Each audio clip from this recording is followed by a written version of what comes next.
বন্ধুরা, টুনি পাখিদের জঙ্গলে একবার অনেক বৃষ্টি হলো এবং সেই বৃষ্টি দেখে জঙ্গলের পাখিরা আলোচনা করছিল যে ঝড় হওয়ার সম্ভাবনা আছে, অনেক ঝড় হতে পারে, এজন্য সবাইকে সতর্ক থাকতে হবে। আরে, এই বৃষ্টি তো থামছেই না। আমার বাসাটা তো খুবই নাজুক, একটু বাতাস হলেই ভেঙে পড়তে পারে। আমার এখন ডিম দেওয়ার সময় হয়েছে, শরীরটাও ভালো না। এই অবস্থায় আমি কি করব? অন্য কোথাও গিয়ে যে আশ্রয় নেব সেই অবস্থাও তো নেই, বৃষ্টি থামছেই না। তখন টুনি পাখির বাসায় কালু কাক এসে হাজির হলো। বন্ধুরা, টুনি, আজকের মিটিং এ গেলে না কেন? ঝড় হবে, অনেক বড় ঝড়। কালু ভাইয়া, আমার শরীরটা ভালো নেই, আমি ডিম দেব কিছুদিন পরে। আমার বাসাটাও অনেক নাজুক, কি করব, কোথায় যাব, কিছুই বুঝতে পারছি না। টুনি, তুমি সাবধানে থেকো, এই বৃষ্টি অনেক দিন থাকবে। বৃষ্টি থামার সম্ভাবনা খুবই কম, কবে থামবে সেটা কেউ বলতে পারে না, ঝড় হতে পারে। টুনি চিন্তায় পড়ে গেল। এখন তো মহান আল্লাহর উপরেই ভরসা করতে হবে। চিন্তা করো না টুনি, কোনো না কোনো একটা উপায় তো হবেই। আমি ডিম দেব কালু ভাইয়া, এই সময়ে তো আমি বাসাও ঠিক করতে পারবো না। জঙ্গলের সব পাখিরা তাদের বাসা ঠিক করছে, কিন্তু আমার বাসাটাই ভঙ্গুর, যে কোনো সময় ভেঙে পড়তে পারে, সেই চিন্তাই করছি। চিন্তা করো না টুনি, সবকিছু ঠিক হয়ে যাবে। এবার তবে আমি আসি, সাবধানে থেকো। এই বলে কালু কাক টুনির বাসা থেকে চলে গেল। আর জঙ্গলে প্রচুর বৃষ্টি হলো। বন্ধুরা, ঝড় তুফান শুরু হয়ে গেল। জঙ্গলের সব পাখিরা যে যার বাসায় চলে গেল। এদিকে টুনি একা। আরে, বাইরে তো ঝড় উঠেছে, আরো বেশি বৃষ্টি হচ্ছে, এখন কি করি? হঠাৎ টুনির বাসা ঝড়ে দুলতে শুরু করলো। বাসাটা মনে হয় ভেঙে পড়বে। আমার বাসাটা মনে হচ্ছে ভেঙে পড়বে, আমাকে তাড়াতাড়ি বাসা থেকে বের হতে হবে, তা না হলে আমি বিপদে পড়বো। টুনি তখন অসুস্থ শরীরে কোনো রকমে বাসা থেকে বের হলো এবং সে নিজের জীবন বাঁচালো। টুনি বৃষ্টিতে ভিজে কালু কাকের বাসার সামনে উড়ে গেল। কালু ভাইয়া, দরজাটা খোলো, আমি টুনি। কালু ভাইয়া। আরে টুনি, এই বৃষ্টির মধ্যে আমার বাসার সামনে তুমি কি করছো? এখানে কেন এসেছো? কালু ভাইয়া, আমার বাসাটা ঝড়ে ভেঙে গেছে, আমাকে একটু তোমার বাসায় আশ্রয় দাও, আমি ডিম দেব। বৃষ্টিতে ভিজে আমার খুব ঠান্ডা লাগছে, আমি অসুস্থ হয়ে পড়ব। কালু ভাইয়া, তোমার বাসায় আমাকে একটু থাকতে দাও, দয়া করো। আমি বাচ্চা হলেই তোমার বাসা থেকে চলে যাব, একটু থাকতে দাও। এই টুনিকে যদি এখন আমার বাসায় আশ্রয় দেই, তাহলে ও অনেক দিন আমার বাসায় থাকবে, আর ও ডিম না দেওয়া পর্যন্ত আমাকে ওর সেবা করতে হবে, ওকে খাবার খাওয়াতে হবে। আমার বাসায় খাবারও কম আছে, আমি এখন একে আমার বাসায় জায়গা দিলে বৃষ্টি না থামা পর্যন্ত আমার বাসায় থাকবে। এখন টুনিকে আমার বাসায় আশ্রয় দেওয়া যাবে না, তাই ওকে এখন মিথ্যা কথা বলতে হবে। কি হলো কালু ভাইয়া, আমাকে ভিতরে আসতে দাও, আমি বৃষ্টিতে ভিজে যাচ্ছি, অনেক ঠান্ডা লাগছে আমার। মানে টুনি, আমার বাসায় তো মেহমান এসেছে, তাই তোমাকে এখন থাকতে দেওয়া যাবে না। বাসায় মেহমান ভর্তি, তুমি থাকার জায়গা নেই, তুমি অন্য কারো বাসায় গিয়ে থাকো। কালু কাক টুনির মুখের উপর দরজা বন্ধ করে দিল। সে টুনিকে আশ্রয় দিল না। বন্ধুরা, কালু ভাইয়াও থাকতে দিল না। টুনি বিপদে পড়ে গেল। বৃষ্টিতে ভিজে যাচ্ছি, যাই পেঁচা ভাইয়ের বাসায় গিয়ে থাকি, পেঁচা ভাই নিশ্চয়ই থাকতে দিবে। তখন টুনি জঙ্গলের আর এক পাখি পেঁচার বাসার কাছে উড়ে গেল বন্ধুরা। সে আশা করলো পেঁচা হয়তো তাকে এই বৃষ্টির মধ্যে একটু আশ্রয় দিবে। পেঁচা ভাই, দরজাটা খোলো, আমি টুনি। টুনির আওয়াজ শুনে পেঁচা বাইরে আসলো দরজা খুলে। টুনি, তুমি এই বৃষ্টির মধ্যে কি মনে করে আমার বাসার সামনে? পেঁচা ভাইয়া, আমার বাসাটা ভেঙে গেছে, আমি ডিম দেব। টুনি, আমার বাসাটা তো অনেক ছোট, এখানে তোমার জায়গা হবে না, তুমি অন্য কোনো বাসা খুঁজে নাও, সেটা তোমার জন্য ভালো হবে। এত ছোট বাসায় ডিম দিতে পারবে না তুমি। আমি এখন কোথায় যাব? শঙ্খ মাসির বাড়িতে যাই, শঙ্খ মাসি নিশ্চয়ই আমাকে থাকতে দিবে। বেচারা টুনির তখন তার শঙ্খ মাসির কথা মনে পড়ল। জঙ্গলের এক কোণেই তার বাড়ি। টুনি অনেক চিন্তা ভাবনা করে সেই শঙ্খ মাসির বাসার সামনে বৃষ্টিতে ভিজে অনেক কষ্টে উড়ে গেল বন্ধুরা। শঙ্খ মাসি, বাড়িতে আছো? শঙ্খ মাসি, আমি টুনি। টুনির ডাক শুনে শঙ্খ মাসি দরজা খুলল বন্ধুরা। সে অবাক হলো। আরে টুনি, তুমি এই বৃষ্টিতে বাইরে কি করছো? তাড়াতাড়ি বাসার ভেতরে আসো, বৃষ্টিতে ভিজো না টুনি, ঠান্ডা লেগে যাবে। তাড়াতাড়ি ভেতরে আসো, বাসায় আসো তাড়াতাড়ি। টুনিকে সে তার বাসার মধ্যে নিয়ে গেল। কি হয়েছে টুনি, এবার আমাকে সব খুলে বলো।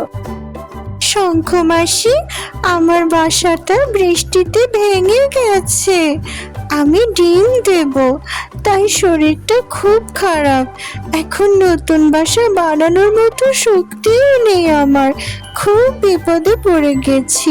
জঙ্গলের কারো বাসা একটু থাকতে দিল না আমাকে। আমাকে কিছুদিন তোমার বাসায় একটু থাকতে দাও শঙ্খ মাসি। আমি ডিম দিলে, বাচ্চা হলে তারপরে তোমার বাসা থেকে চলে যাব। তখন একটা নতুন বাসা বানাবো শঙ্খ মাসি। ততদিন আমাকে একটু থাকতে দাও, আমার খুব শরীর খারাপ। ও, এই ব্যাপার, এটা তো কোনো বিষয় না। তুমি আমার বাসায় যতদিন ইচ্ছা ততদিন থাকতে পারো, তুমি এখানেই ডিম দিতে পারো। আমি তোমার সেবা করব টুনি, তোমার জন্য খাবার নিয়ে আসবো। বন্ধুরা, শঙ্খ মাসির বাসায় টুনি দুটো ডিম পারলো। আর কিছুদিন পরেই সেই ডিম ফুটে সুন্দর দুটি বাচ্চা বের হলো এবং বাচ্চা দুটোকে নিয়ে টুনি শঙ্খ মাসির বাসায় খুব সুখেই থাকতে লাগলো। শঙ্খ মাসি তখন চিন্তা করলো সে টুনিকে নতুন একটি ঘর বানিয়ে দেবে। এই জন্য সে একটি মিষ্টি কুমড়োর সন্ধান করতে থাকলো এবং হাঁটতে হাঁটতে রাস্তায় বড় একটি মিষ্টি কুমড়ো পেয়ে গেল। এই কুমড়োর খোসাটা দিয়ে বাসা বানিয়ে টুনিকে সারপ্রাইজ দেব। টুনি নতুন বাসা পেয়ে অনেক খুশি হবে। এই সময় হঠাৎ একটা দুষ্ট কাক শঙ্খ মাসিকে দেখে ফেলে এবং সে দুষ্ট পেঁচার কাছে গিয়ে শঙ্খ মাসির কথা বলে দেয়। পেঁচা শঙ্খ খেতে অনেক পছন্দ করত। পেঁচা ভাই, তোমার জন্য মজার খাবারের সন্ধান পেয়েছি। আমি একটা শঙ্খ দেখতে পেয়েছি। কি বলিস, শুনেই তো আমার লোভ হচ্ছে। কতদিন শঙ্খ খাই না, অনেক মজা করে খাওয়া যাবে। চল। হ্যাঁ, চলো আমার সাথে। তখন দুষ্টু কাক পেঁচাকে সাথে নিয়ে শঙ্খ মাসির কাছে যায়। পেঁচা শঙ্খ মাসিকে খেয়ে ফেলতে চায় বন্ধুরা, কিন্তু হঠাৎ ভালো কালু কাক চলে আসে এবং কালু কাক কখনোই চায় না যে পেঁচা শঙ্খ মাসিকে খেয়ে ফেলুক। তাই সে দুষ্টু কাকটাকে মারতে যায় এবং দুষ্টু কাকটাকে সে অনেক মারতে থাকে বন্ধুরা, এবং ভয় পেয়ে পেঁচাও সেখান থেকে চলে যায়। কালো কাক তখন দুষ্টু কাকটাকে মেরে তাড়িয়ে দেয়। তোমাকে অনেক ধন্যবাদ কালু ভাই, আমার জীবন বাঁচানোর জন্য। তুমি খুব ভালো কালু ভাই।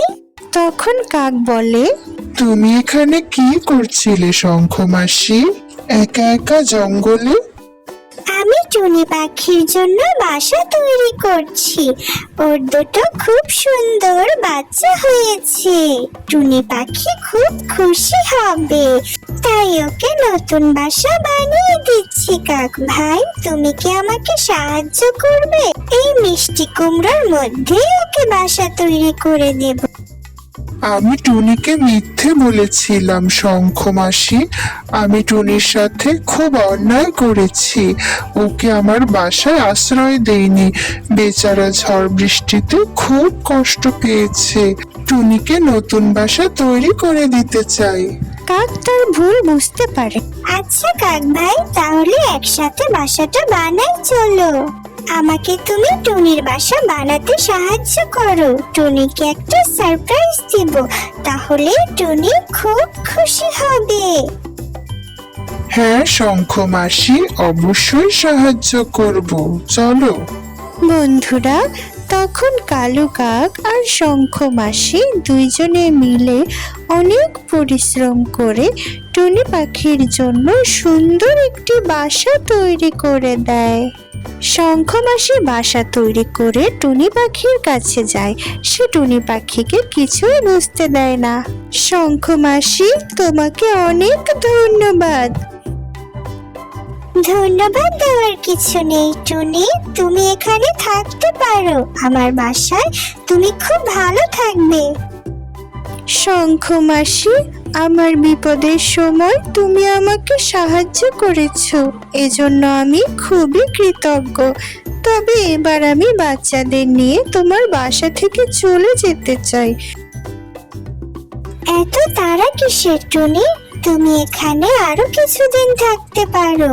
আমি তোমাকে খুব যত্ন করব, তোমার কোনো অসুবিধা হবে না। এখানেই থেকে যাও। না শঙ্খ মাসি, তা হয় না। আমাকে গিয়ে একটা নতুন বাসা তৈরি করতে হবে।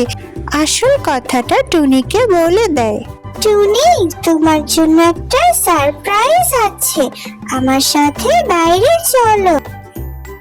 কি সারপ্রাইজ শঙ্খ মাসি, এখনই বলো। আমার তো খুবই আগ্রহ হচ্ছে। তুমি আমাকে সারপ্রাইজ দিবে, এটা তো দেখার খুবই ইচ্ছা আমার। তাহলে বাইরে চলো, দেখবে আমার আর কালু কাকের তরফ থেকে তোমার জন্য এই সুন্দর সারপ্রাইজ। বন্ধুরা, শঙ্খ মাসি তখন টুনিকে নতুন বাসার কাছে নিয়ে যায়। টুনি তার নতুন বাসা দেখে খুব খুশি হয় বন্ধুরা।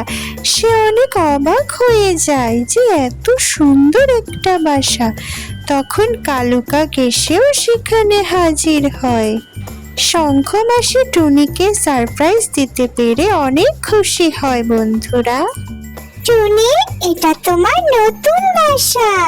তোমাকে অনেক ধন্যবাদ শঙ্খ মাসি। শুধু আমাকে ধন্যবাদ দিও না টুনি, কালো কাক অনেক সাহায্য করেছে আমাকে বাসাটা তৈরি করতে। কালো কাক আমার জীবন বাঁচিয়েছে দুষ্টু পেঁচার হাত থেকে। টনি, তোমাকে আমি আশ্রয় দেইনি। বৃষ্টির মাঝে তুমি কত কষ্ট করেছো, আর তোমাকে আমি মিথ্যে বলে আমার বাসায় থাকতে দেইনি। তাই আমার অনেক খারাপ লাগছে, ক্ষমা করে দিও আমাকে। আরে কালু ভাই, তাতে আমি কিছুই মনে করিনি। আমি একটুও তোমার উপর রাগ করে নেই। তুমি নিশ্চিন্তে থাকতে পারো। বাসাটা তৈরি করার জন্য ধন্যবাদ।